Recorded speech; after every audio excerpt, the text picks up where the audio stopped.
Pernahkah kau melangkah masuk ke sebuah tempat, lalu seketika menyadari ada sesuatu yang berubah?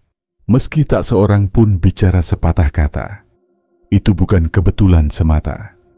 Ada sisi dirimu yang hadir jauh sebelum wujud fisikmu tampak di mata. Itulah getaranmu. Itulah pancaran auramu. Medan tak kasat mata yang melingkupimu hanya karena keberadaanmu. Kehadiranmu memiliki bobot, ia beresonansi, ia tiba melewati suara. Carl Jung menamainya sebagai the self, poros terdalam jiwa di mana keakuan dan esensi bertemu. Bila penyatuan ini tercipta, energi yang terpancar dari dalammu menjadi begitu jelas dan bagi banyak orang begitu kuat hingga menimbulkan kegelisahan. Sebagian tertarik mendekat, yang lain merasa terancam tanpa tahu sebabnya. Cahayamu tak sengaja, tak terelakkan menyingkap sisi-sisi gelap yang ingin orang lain sembunyikan. Sejak dahulu kala, dongeng dan budaya selalu mengisahkan sosok-sosok dengan aura luar biasa. Seorang dukun yang kehadirannya mengubah atmosfer desa. Pribadi karismatik yang membawa keteduhan di tengah konflik. Seseorang yang saat melangkah masuk membuat hadirin terdiam seolah waktu berhenti. Apa benang merahnya? Ketertiban batin memancar keluar. Energi kehidupan mengguncang lingkungan. Aura yang tak bisa disembunyikan bagaimanapun juga. Dalam perjalanan kali ini, kita menelusuri 13 penanda bahwa pancaran energimu begitu besar hingga kadang mengusik kenyamanan sekitar. Bertahanlah hingga akhir, sebab lebih dari mengenali tanda ini, kamu perlahan akan menyadari kekuatanmu sendiri dan pada akhirnya memahami bahwa perbedaanmu lah yang membuatmu menawan. Tanda yang pertama, ada sesuatu yang tak terjelaskan dari kehadiranmu. Ada orang-orang yang berlalu tak dikenang, namun sebagian lain masih terasa bahkan setelah lama pergi. Tak peduli sedikitnya kata yang terucap atau seberapa singkat kau mengenal mereka, mereka tetap tinggal dalam benakmu. Bukan karena mata melihat, tapi ada sesuatu yang terasa. Sering ada yang berkata, ia membawa sesuatu yang lain. Yang dirasakan ialah rapatnya energi batinmu, keseimbangan antara dunia di dalam dan getaran yang kau pancarkan. Raga mungkin baru datang, tapi jiwamu lebih dulu hadir. Carl Jung menuturkan, jiwa melampaui batas tubuh. Kita bukan sekadar pikiran dan daging, kita adalah kehadiran, tercipta dari setiap pengalaman, harmoni, dan kejujuran hidup yang pernah kita rangkul. Semakin dirimu otentik, semakin halus getaran energi yang kamu pancarkan, hingga tanpa usaha, kamu jadi tak terlupakan. Itulah daya diam yang tak bisa dibantah, bagai semerbak yang tak terlihat namun menyusupi ruang. Ia membangkitkan kenangan, mengusik perasaan, menenangkan, atau malah mengguncang, tergantung lukisan batin tiap orang yang bertemu. Jejak yang kamu tinggalkan mencerminkan konsistensi batin. Namun konsistensi di sini bukan kekakuan, melainkan keseimbangan. Saat pikiran, emosi, dan tindakanmu sejalan, frekuensi yang kamu pancarkan nyaris abadi. Tak perlu kau jelaskan dirimu, apalagi menyusutkan cahaya. Kamu tidak diciptakan untuk tersembunyi, Syah. Ya, energimu mungkin menimbulkan kegelisahan. Orang bisa bereaksi dengan penolakan, proyeksi, bahkan kekaguman. Ingatlah, mereka tak selalu menanggapi dirimu, melainkan perasaan yang bangkit dari dalam diri mereka sendiri. Tanda kedua, auramu begitu terasa hingga memberi efek membesarkan atau justru mengancam pada tiap orang di dekatmu. Hadirmu tak pernah netral. Ia memperkuat, membangkitkan, menggugah. Getaranmu menyorot yang tersembunyi, bahkan terkunci rapat, jauh di dalam hati orang lain. Tak perlu kata, kamu dapat menyentuh sisi psikis tanpa pertanyaan. Carl Jung mengingatkan, setiap orang membawa bayangannya. Semua yang kita tekan, tolak, atau sembunyikan demi pengakuan, masih tetap hidup dalam diri. Saat hadir dalam aura otentik yang jernih, bayangan itu bereaksi. Bukan kamu yang salah, kamu hanyalah gambaran dari apa yang belum bisa dihadapi oleh orang lain. Kejujuranmu menakutkan bagi yang masih tersembunyi di balik topeng. Orang pun memproyeksikan kamu menjadi cermin. Dalam dirimu, mereka melihat cita-cita yang tak tercapai, daya yang terpendam, atau luka yang belum pulih. Semua ini bisa menghadirkan ketidaknyamanan, kegelisahan, hingga sikap bermusuhan tanpa alasan jelas. Namun sisi lainnya, bagi mereka yang terbuka, energimu jadi kunci. Membuka, membebaskan, meluas. Orang merasa ditingkatkan saat di dekatmu, berani, terlihat. Kamu memancarkan frekuensi yang sama. Namun bagaimana ia diterima tergantung kesiapan setiap hati. Kau seperti katalisator, gerbang yang mengingatkan bahwa hidup masih penuh kemungkinan, kesadaran, dan keutuhan. Tidak semua siap menerima. Ada yang pergi menjauh, ada yang justru tumbuh berkembang. Energi auramu memperbesar ruang, dan setiap orang bereaksi sesuai isian batin masing-masing. Untuk sebagian orang, dunia terasa lebih luas di hadapanmu. Bagi yang lain, terbuka oleh sesuatu yang baru kamu perlihatkan. Tanda ketiga, binatang, anak kecil, dan alam sendiri, semuanya seolah mengenali kehadiranmu. Kata-kata tak diperlukan, tak mesti berperilaku istimewa. Mereka merasakan dirimu, bukan lewat indera, melainkan sesuatu yang lebih dalam. Hewan tak peduli penampilan, status, atau nada bicaramu. Mereka membaca getaran, niat, dan keseimbangan diri. Anjing mengendus cemas, bahkan dalam senyumanmu. Kucing menangkap ketenangan di tengah hiruk-pikuk. Mengapa? Karena hewan mendengar bahasa frekuensi. Saat auramu bersih, terpusat, dan tulus, mereka percaya. Mereka mendekat, merasa aman di sisimu. Ini bukan sekadar mistik, melainkan naluri, kesadaran yang berjalan melampaui logika. Begitu pula anak-anak. Jauh sebelum mereka paham kata, mereka mengenali rasa kehadiran. Bahkan sebelum bisa berbicara, mereka tahu mana yang tulus. Ketika dirimu membumi, hangat, jujur, mereka tertarik, nyaman untuk terbuka. Tak perlu kau berusaha, cukup jadilah dirimu. Alam merespons dengan cara serupa. Angin terasa jinak di sekitarmu, burung tetap tenang. Hutan seolah hidup. Itu pengakuan diam-diam pada frekuensi ketulusan. Jung berkata, alam bawah sadar bicara lewat simbol. Dan alam, layaknya anak dan binatang, mengerti simbol ini tanpa penjelasan. Maka, jika auramu terbuka, jernih, sejalan, alam akan menghampiri. Keaslian selalu mengenali sesamanya. Tanda keempat, auramu bisa terasa menekan tanpa niat dari dirimu. Tak perlu bicara besar, berjalan mendominasi, atau pamer kekuasaan. Tetap saja, orang di sekeliling mungkin berubah kaku. Tiba-tiba mereka terlihat tegang, waspada. Bukan lantaran kamu mengintimidasi secara sengaja, melainkan keautentikanmu mengusik yang palsu. Kehadiran sederhana namun tulus milikmu mengacaukan sandiwara yang mereka ciptakan.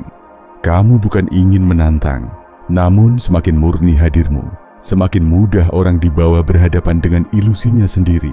Jung menamai ini persona, topeng yang kita pakai demi diterima. Ketika kamu masuk, tanpa kata pun, topeng itu terbongkar sendiri. Tak perlu kau berusaha tampil menonjol. Heningmu justru terasa menggema bagi mereka yang sembunyi. Kejelasanmu terasa menekan bagi sosok yang belum yakin dengan diri sendiri. Dan kedamaianmu, ironisnya, mampu dianggap menghakimi oleh mereka yang masih dikuasai ketakutan. Orang pun menciptakan cerita, menganggapmu dingin, tak peduli, penuh ego. Padahal kamu hanya hadir sepenuhnya, dan itu sangat langka. Kejujuranmu mendorong orang lain meninjau kembali pertunjukan masing-masing. Bagi banyak orang, ini tak mudah. Namun ingat, kamu tak ditakdirkan mengecilkan dirimu. Tak perlu berpura-pura ramah demi kenyamanan sekitar. Sunyimu bukan ancaman, tapi cermin. Di dunia bertopeng, keberadaan cermin menjadi sesuatu yang radikal. Tanda kelima, auramu menggeser suasana dimanapun kau berada. Ketika memasuki ruangan, atmosfer pun berubah. Orang duduk lebih tegak, ada yang melirik, ada yang tiba-tiba terdiam, bukan karena takut, melainkan karena sesuatu yang nyata baru saja melangkah masuk. Kamu tidak mengejar perhatian, tidak mengendalikan, tetapi energi yang kau bawa selalu merapikan suasana di sekitarmu.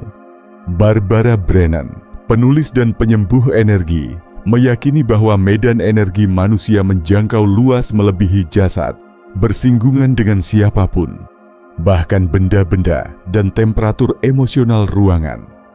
Tak perlu berusaha keras, auramu bekerja sendiri. Carl Jung menyebutnya kehadiran simbolik, jejak tak sadar yang dibawa jiwamu ke setiap ruang. Kamu jadi arketipe hidup, simbol tanpa suara. Dan simbol selalu membangunkan ketidaksadaran. Saat kamu hadir, orang tersentak oleh pergeseran yang tak kasat mata, namun tak mungkin dibantah. Ruang tak berubah lewat ucapan, melainkan lewat getaranmu. Aura bukan hiasan, melainkan perintah diam-diam. Beginilah rasanya kebenaran. Tak setiap orang siap merasakannya, namun energi tak pernah menipu. Keberadaanmu pun menorehkan bekas. Tanda keenam, intuisi dalam dirimu begitu peka hingga membaca orang dan suasana tanpa kesusahan. Bukan ramalan, bukan tebak-tebakan, tapi ketajaman yang berenang jauh di bawah permukaan. Muaranya bukan logika, meski akurasinya luar biasa. Saat masuk ruangan, kau menangkap gelombang yang tak nyaman meski semua tersenyum. Bertemu seseorang, kau merasakan sembunyi di balik keramahan mereka. Tubuhmu sendiri seolah merasakan suasana sekitar, menerjemahkan getaran tanpa kata. Tak hayalan, itulah intuisi. Carl Jung menegaskan bahwa sadar bicara melalui simbol, emosi, serta sensasi. Intuisi ialah bisikan diri sejati, datang tanpa suara, berupa dorongan, tarikan, detak aneh, atau rasa ganjil di dada. Aura menjadi antena yang menangkap gelombang tersembunyi. Kau tahu kapan suasana berubah berat. Kau tahu saat tutur kata orang lain tak serasi energinya. Ini bahasa tanpa kata, yang kau pahami mutlak. Sering, intuisi ini jadi pelindung. Kadang pula memunculkan kelelahan. Andaikan saja kau tak perlu tahu, namun kau selalu merasa, dan pengetahuan membawa tanggung jawab. Kau merasakan sebelum siapapun bicara, melihat kebenaran di balik samaran, membaca yang tak dilihat mata. Di dunia ini, itu adalah anugerah yang amat jarang. Tanda ketujuh, percakapan ringan cenderung membuatmu lesu. Sudah dicoba, tersenyum, angguk, bincang cuaca, ikut dalam kepura-puraan sosial. Namun perlahan ada semangat dalam dirimu yang surut. Bukan karena arogan, melainkan karena jiwa yang peka. Penghalusan energimu seolah bisa menilai mana percakapan tanpa makna, dan tubuhmu menolak pura-pura. Dada terasa sesak, pikiran melayang jauh. Tubuh menarik diri, bukan karena dingin, melainkan karena kelaparan akan makna. Kamu tidak terbuat untuk permukaan. Kamu tak dicipta untuk menjadi topeng. Jung mengingatkan, keutuhan ditemukan dengan merangkul sisi bawah sadar, sementara obrolan dangkal menolak hal itu. Ia hanya berputar tanpa makna, menjauh dari keaslian, sedangkan kamu adalah keaslian itu sendiri. Kehadiranmu memanggil kehadiran sejati. Kata-kata kosong terasa menguras tenaga, bukan karena tak sopan, melainkan karena kau merasakan apa yang kurang. Kerinduanmu pada kejujuran, tanpa sadar, menyaring kehadiran sekitar. Percakapan mungkin sedikit, tapi setiap satunya dalam. Jumlah orang sedikit, tetapi jiwanya banyak. Kesendirianmu bukan kekosongan, melainkan saringan. Tempat di mana kamu tak perlu menyempitkan diri demi diterima. Kau mengidamkan getaran sejiwa, jauh di atas keriuhan. Dan meski langka, itu setulusnya. Tanda ke-8. Orang-orang cenderung memproyeksikan sisi-sisi gelap mereka ke dalam dirimu. Tanpa ucapan, kau kerap menerima reaksi tak terduga, kekaguman yang berlebihan, kritik tiba-tiba, atau jarak tanpa sebab jelas. Ini bukan tentang dirimu, tapi bayangan mereka yang bergolak oleh cahayamu. Jung menjelaskan, bayangan adalah segala hal yang kita simpan, tekan, atau abaikan agar mendapat tempat. Keaslianmu mengaduk diam yang lama. Saat hadir dengan energi utuh, sesuatu dalam diri orang lain tersentuh, yang selama ini mereka pendam.